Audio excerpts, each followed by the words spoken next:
Qui a dit que l'Écosse et l'Alsace n'avaient pas de points communs? Jadis peuplée de tribus celtiques, l'Alsace a su conserver de ses origines deux éléments essentiels à la fabrication de l'eau-de-vie, l'art de la distillation et l'alambic.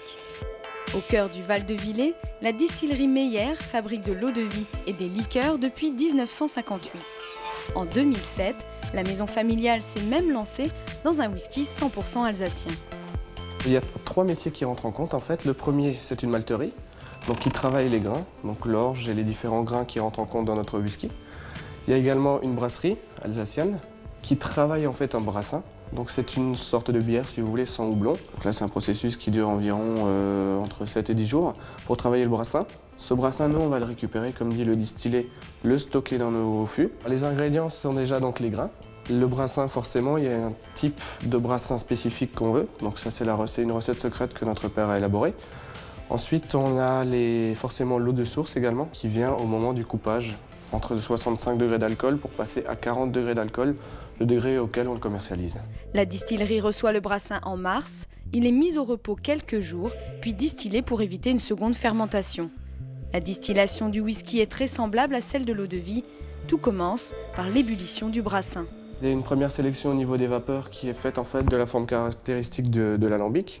Il y a une condensation des éthers sur les parois qui recoulent dans le brassin. Les vapeurs les plus lourdes, les éthers, ce qui vous brûle en fait quand vous buvez de l'alcool, vont couler, retomber dans le brassin. Les plus légères vont suivre en cheminement par le col de cygne, arriver dans une colonne, une grande colonne qui fait 3 mètres de haut, qui va séparer à nouveau les éthers, ce qu'on ne veut pas dans l'alcool. Tout en haut de cette colonne, on a la partie la plus aromatique de notre whisky. Vient ensuite le serpentin de condensation, donc serpentin à eau froide. Ça se condense sous forme liquide et il y a 3 parties qui coulent, les têtes, le cœur et les flegmes. Les têtes, c'est tout ce que l'oignon, en fait, l'alambic et la colonne n'ont pas réussi à supprimer. Le cœur de chauffe, c'est ce qui nous intéresse nous, et les flegmes sont redistillés par après. La distillation dure près de 5 heures.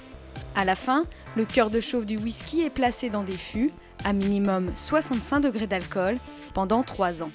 Tous les alcools, en fait, quand ils sortent d'une distillation, que ce soit un cognac, un armagnac ou un whisky, sont des alcools blancs.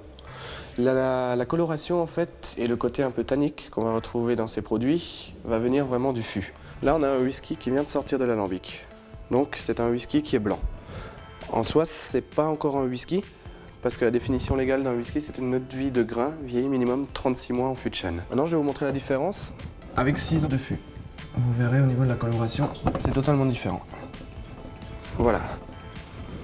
Voilà donc ce qu'on a après 6 ans de fût. Donc, que vous voyez bien la différence entre les deux. Et voilà, vous n'avez plus qu'à déguster avec modération, bien entendu. Chers amis du terroir, bonjour. Savez-vous que la France est le pays le plus grand consommateur au monde de whisky avec près de 150 millions de litres consommés annuellement? Mais le whisky est surtout une affaire de passion. Et des passionnés, moi j'en connais un, il s'appelle Serge Valentin et il a un blog avec lequel vous allez pouvoir tout découvrir sur les whiskies. Des milliers de notes de dégustation. Mais Serge, surtout, c'est un Welsh.